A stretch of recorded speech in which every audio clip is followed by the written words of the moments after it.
The mayor offered her a small fortune for a useless, rotting windmill. That was Margaret's first clue. What began as a grieving widow's attempt to clear her husband's debts unraveled a century-old conspiracy revealing a buried secret so scandalous it would rewrite the town's history and ruin its elites. Dust settled over the polished oak of Samuel Prescott's desk, catching the bleak November sunlight that filtered through the lawyer's office blinds. Margaret Calloway sat rigidly in a leather chair that felt too large for her, her hands clutching a worn tissue. It had been exactly 2 weeks since her husband Henry had succumbed to a sudden heart attack, leaving her alone in a house that now felt suffocatingly quiet. Henry had always handled the finances, assuring Margaret that they were comfortable, that their twilight years in the historic town of Oakhaven would be peaceful.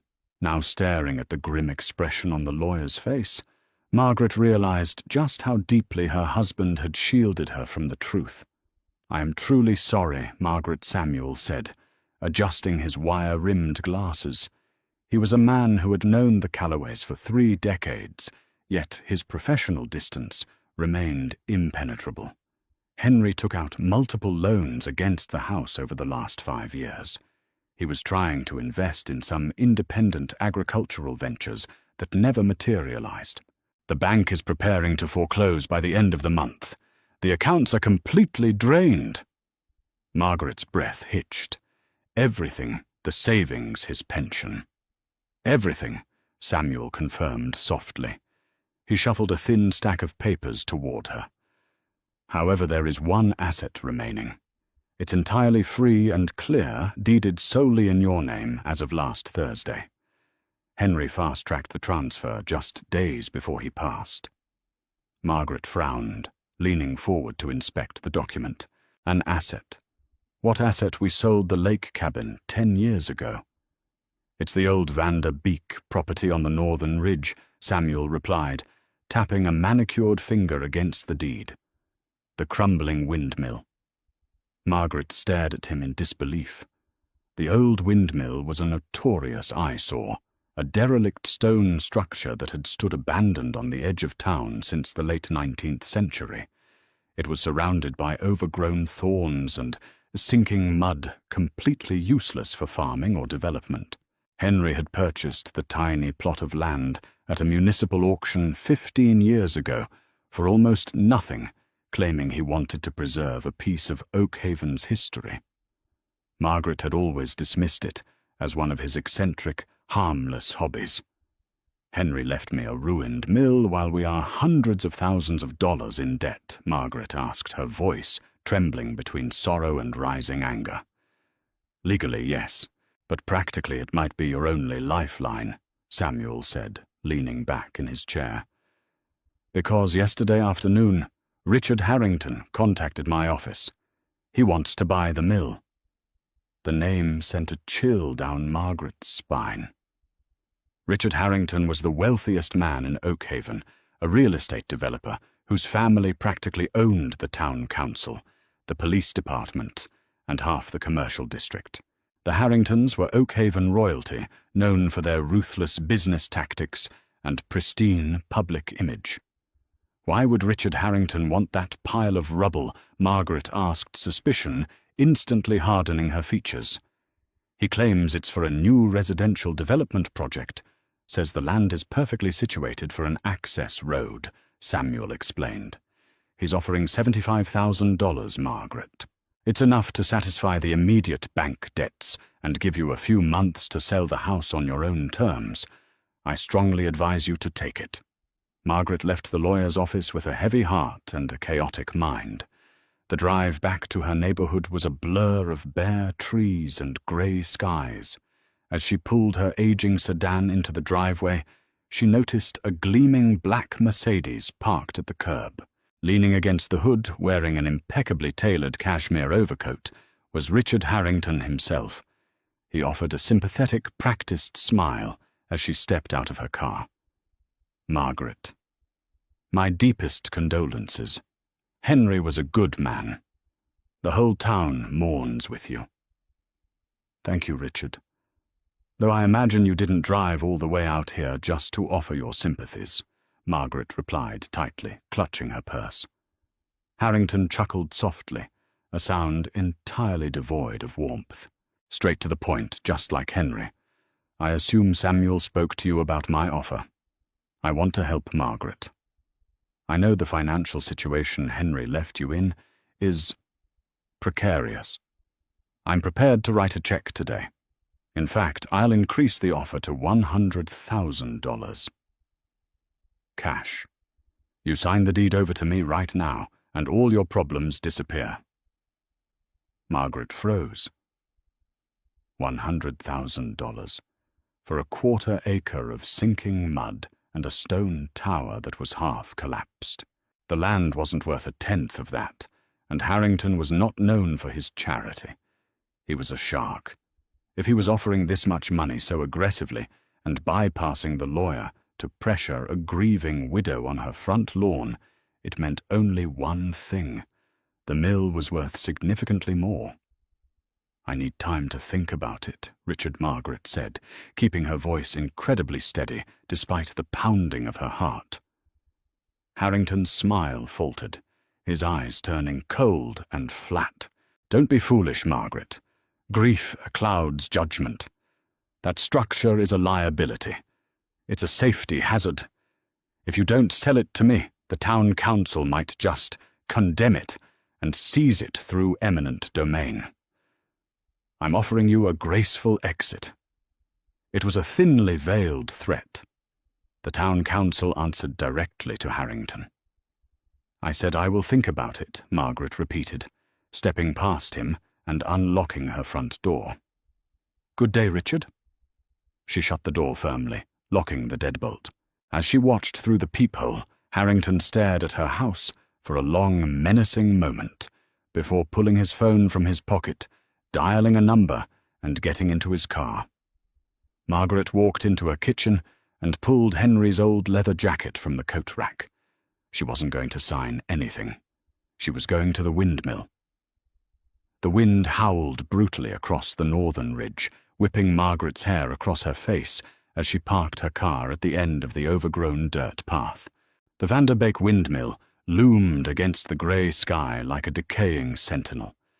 Its massive wooden blades had rotted away decades ago, leaving only the rusted iron skeleton of the central gear. The stone masonry was choked with thick, dead ivy, and the wooden door hung precariously on a single rusted hinge. Margaret pulled a heavy-duty flashlight and a crowbar from her trunk. Her pulse hammered in her ears. Henry had spent countless weekends out here over the years, claiming he was doing structural reinforcement to keep the historical site from collapsing. Margaret had never accompanied him. She had hated the damp, isolating chill of the ridge. Now she realized Henry's obsession with this place was hiding something monumental. She shoved the heavy wooden door aside, wincing at the loud, grating screech it made. The interior of the mill was a cavernous circular room, smelling of mildew, old timber, and wet earth. Shafts of pale light pierced through gaps in the stone, illuminating dancing dust motes. In the center of the room sat the colossal, immovable grinding stone. Margaret clicked on her flashlight and began to sweep the beam across the floor. "What were you doing out here, Henry?" she whispered to the empty room. She walked the perimeter, her boots crunching over debris. She inspected the stone walls, the rotting stairwell that led up to the gear room, and the heavy support beams. Nothing looked out of the ordinary. It was exactly what it appeared to be, a dilapidated ruin. Frustration bubbled in her chest. Had she made a massive mistake turning down Harrington's money? Was she simply a paranoid widow clinging to shadows? She approached the massive grinding stone in the center. As she walked around it, her boot hit a wooden floorboard that gave a sharp, hollow thud. Margaret paused. She tapped the board again with her toe. Thud. She moved a foot to the left and tapped. Thwack. Solid dirt. She moved back to the original spot. Thud. Her heart racing, Margaret dropped to her knees. The floorboards around the base of the grinding stone were thick, heavily weathered oak, packed tightly with centuries of dirt. She wedged the flat edge of the crowbar into the seam between the hollow-sounding board and its neighbor. Gritting her teeth, she threw her entire body weight backward. With a loud crack that echoed like a gunshot in the silent mill, the rusted nails gave way and the heavy plank splintered upward. Margaret tossed it aside, coughing, as a cloud of ancient dust hit her face. She shone the flashlight into the gap. There was a cavity beneath the floor lined with brick. Resting inside was a heavy military-style olive-green steel lockbox. Gasping, Margaret reached down. The box was shockingly heavy. She had to use both hands and brace her knees against the floor to haul it up into the light. It was sealed with a heavy brass padlock, but the metal of the lock was severely oxidized. Margaret didn't hesitate. She gripped the crowbar aimed carefully and brought the heavy iron end smashing down onto the padlock. It took 3 brutal strikes before the brass snapped. She threw the lid open. Inside, wrapped carefully in layers of thick waterproof oilcloth, was a stack of leather-bound ledgers. Beneath the ledgers were several heavy canvas bags. Margaret untied the nearest bag. Her breath completely left her lungs. It was filled with banded stacks of large format currency. Hundreds, perhaps thousands of pristine 1920s gold certificates. Margaret's hands shook uncontrollably as she picked up one of the ledgers and flipped it open. The pages were filled with neat, handwritten columns of dates, names, and massive dollar amounts. As she scanned the names, her blood ran ice cold. 1924. Delivery to R. Harrington Sr., $450,000. 1925. Councilman T. Miller payout, $120,000. 1926. Chief of Police E. Barnes, $80,000. These weren't just random names. These were the grandfathers and great-grandfathers of Oak Haven's current elite. The Harringtons, the Millers, the Barnes family. For a century, the town had been told that its founding families had built Oak Haven's prosperity through shrewd investments in the railroad and timber industries. But this ledger told a completely different story. It was a meticulous record of bootlegging extortion and massive civic bribery. Henry hadn't just found a treasure. He had found the foundational lie of the entire town. The money the Harringtons used to build their empire was stolen illegal blood money, and Henry had hidden it here, gathering evidence, preparing to expose them. That's why he had drained their accounts. He must have been paying for private investigators, digging up the historical proof to back up the ledger. Suddenly, the crunch of heavy tires on gravel outside shattered the silence. Margaret scrambled to her feet, instinctively killing the flashlight. She crept to the nearest crack in the stone wall and peered out. A white Oak Haven Sheriff's Department cruiser had just violently parked behind her sedan. Out stepped Deputy Caleb Barnes, a hulking man whose family name was written right there in the ledger. He didn't look like an officer checking on a civilian. He had his hand resting heavily on the unclasped holster of his service weapon, and his eyes were scanning the perimeter of the mill with predatory intensity. Mrs. Calloway. Barnes's deep voice boomed across the empty ridge. Town Council got a report of trespassing and structural hazards at this location. Come on out! Panic seized Margaret's throat. She looked down at the open lockbox, the piles of gold certificates, and the damning ledgers. If Barnes found this, he wouldn't just confiscate it. She would disappear. An accident in a crumbling, hazardous windmill. Harrington had sent him. Mrs. Calloway, I know you're in there. Barnes shouted, his heavy boots crunching closer to the rotting door. I'm coming in. Margaret had seconds to act. She couldn't carry the heavy box, and she couldn't outrun a deputy in the open terrain. She grabbed the single most important ledger, shoved it into the deep interior pocket of Henry's leather jacket, and frantically kicked the heavy canvas bags back into the lockbox. She slammed the lid shut, shoved the box back into the brick cavity, and hastily dragged the splintered floorboard back over the hole, kicking loose dirt over the seams just as the heavy wooden door of the mill was violently kicked open. Dust plumed into the air as the heavy oak door slammed against the interior stone wall, the rusted hinge finally giving way and crashing to the dirt. Deputy Caleb Barnes stepped through the threshold, his massive frame blocking the pale afternoon light. His right hand remained aggressively draped over his firearm, his eyes immediately scanning the shadows. Margaret stood rigidly near the decaying stairwell, intentionally positioning herself as far away from the central grinding stone and the hastily concealed floorboard as possible. She forced her shoulders to slump, burying her face in her hands, channeling every ounce of genuine grief and terror she possessed into a loud, wrenching sob. Barnes paused his aggressive posture, faltering slightly at the sight of the weeping widow. He clicked on a heavy tactical flashlight, sweeping the beam across the damp walls, the rotting timbers, and finally letting it rest on Margaret. "Mrs. Calloway." Barnes asked, his voice losing a fraction of its booming hostility, but retaining a sharp edge of suspicion. "What exactly are you doing out here? This structure is condemned. Mr. Harrington reported you might be out here trying to hurt yourself or do something foolish." Margaret looked up, her eyes watering, clutching the thick leather of her husband's jacket tightly around her chest.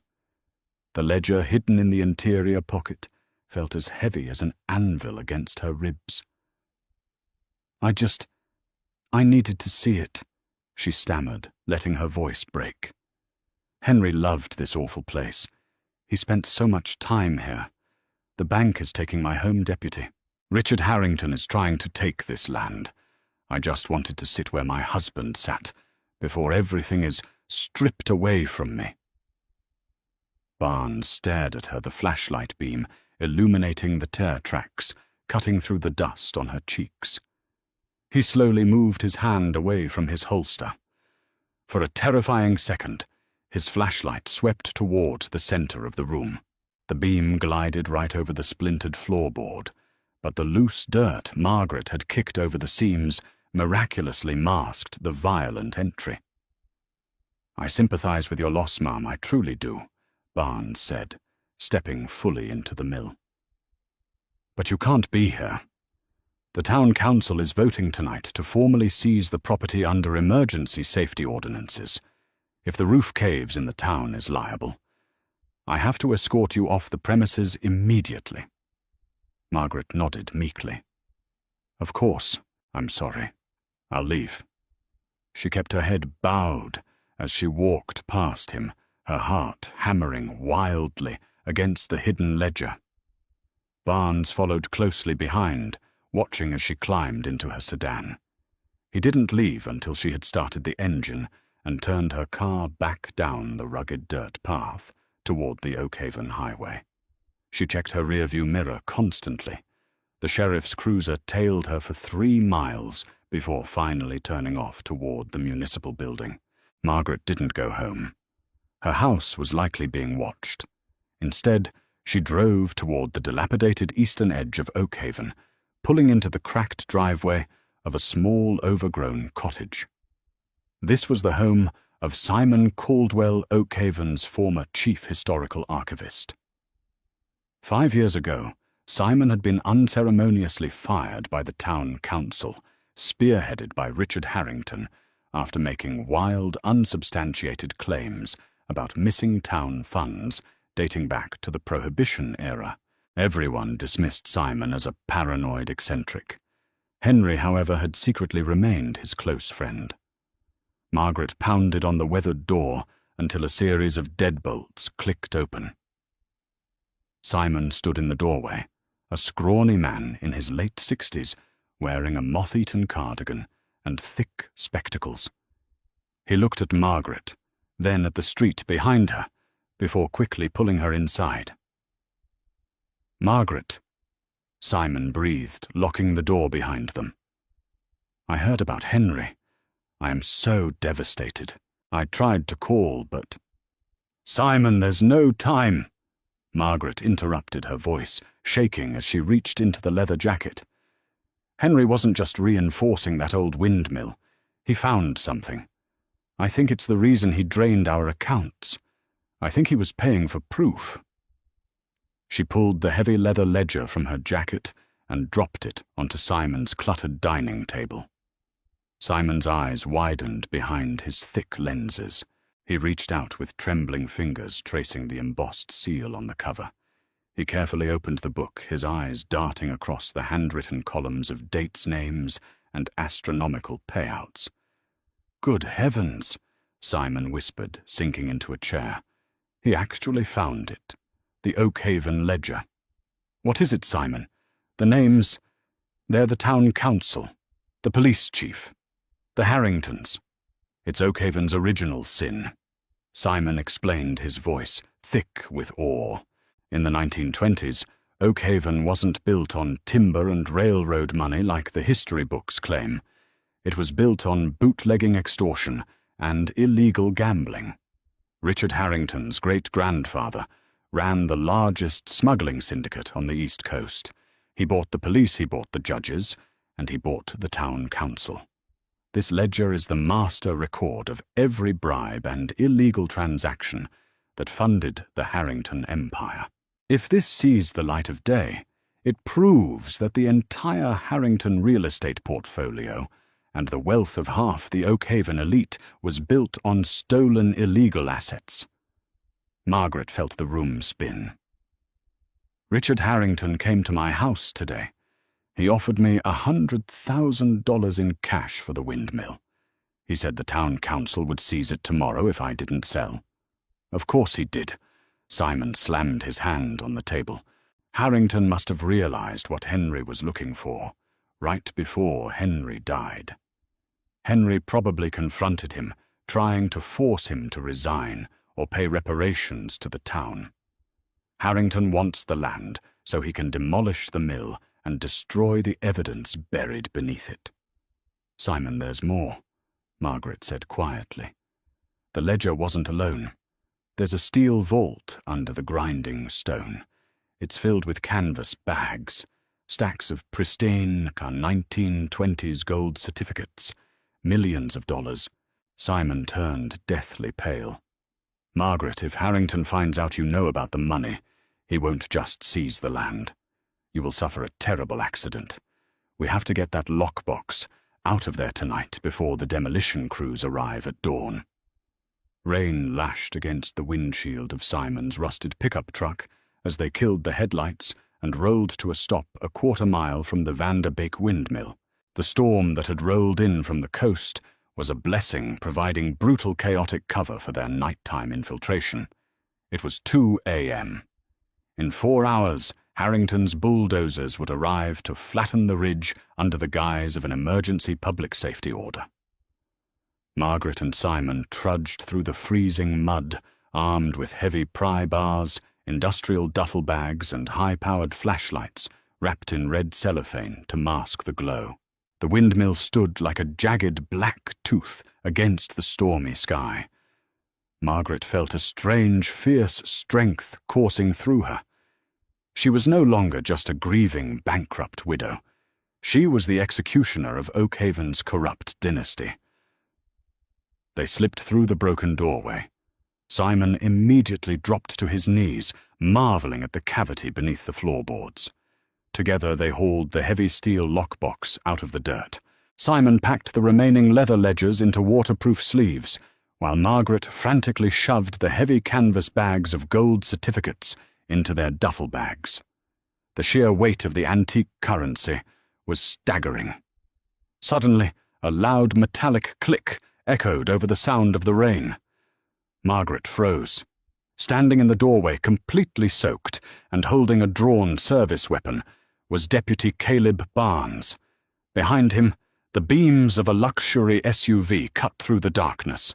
Richard Harrington stepped out of the vehicle holding an umbrella, a smug, venomous smile plastered across his face.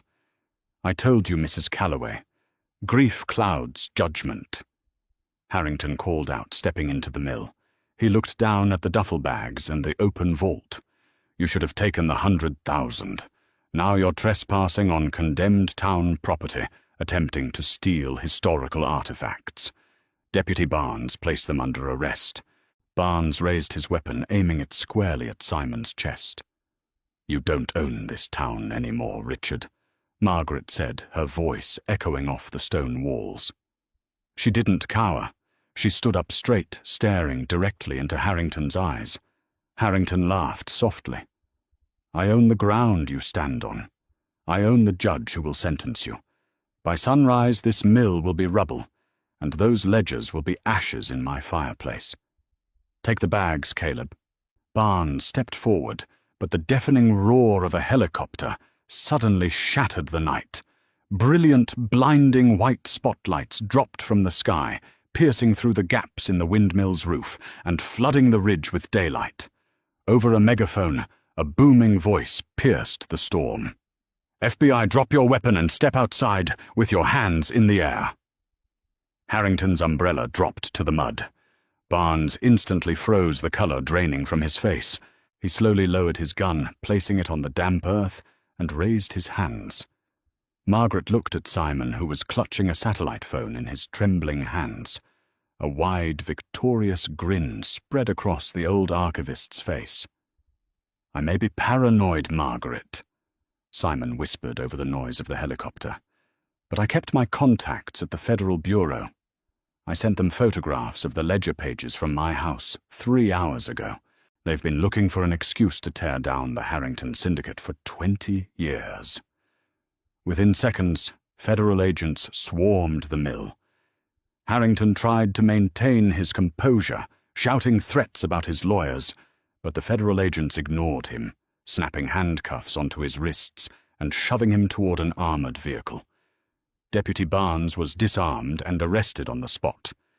The aftermath tore Oakhaven apart. By the following Wednesday, the FBI had executed raids on the municipal building, the police department, and the Harrington estate. The century-old ledgers provided flawless, undeniable proof of a massive, multi-generational criminal enterprise. The gold certificates valued at over $40 million were seized as federal evidence, but not before the courts recognized Margaret Calloway as the legal owner of the property and the sole discoverer of the stolen historical assets. Because the Harrington fortune was proven to be built entirely on fraud and extortion, their assets were frozen and seized by the state. The Oakhaven Bank, entirely funded by Harrington shell companies, collapsed, voiding hundreds of predatory loans, including the foreclosure on Margaret's house. A month later, Margaret stood on the northern ridge. The storm had passed, and Oakhaven was quiet. The federal government had awarded her a multi-million-dollar finder's fee for the recovery of the antique treasury notes, far more money than Henry could have ever dreamed of. She had paid off every debt, secured Simon a comfortable retirement, and established a historical foundation in Henry's name.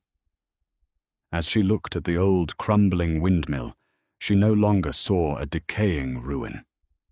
She saw her husband's final, triumphant gift, the truth set in stone, standing tall against the wind. The discovery beneath the Vanderbeek windmill didn't just save a grieving widow. It toppled a century-old empire built on lies and corruption. Margaret's bravery proved that the truth, no matter how deeply buried, will always find its way to the surface. If you enjoyed this thrilling, real-life mystery, please smash that like button, share this incredible story with your friends, and subscribe to our channel for more unbelievable historical discoveries and hidden secrets.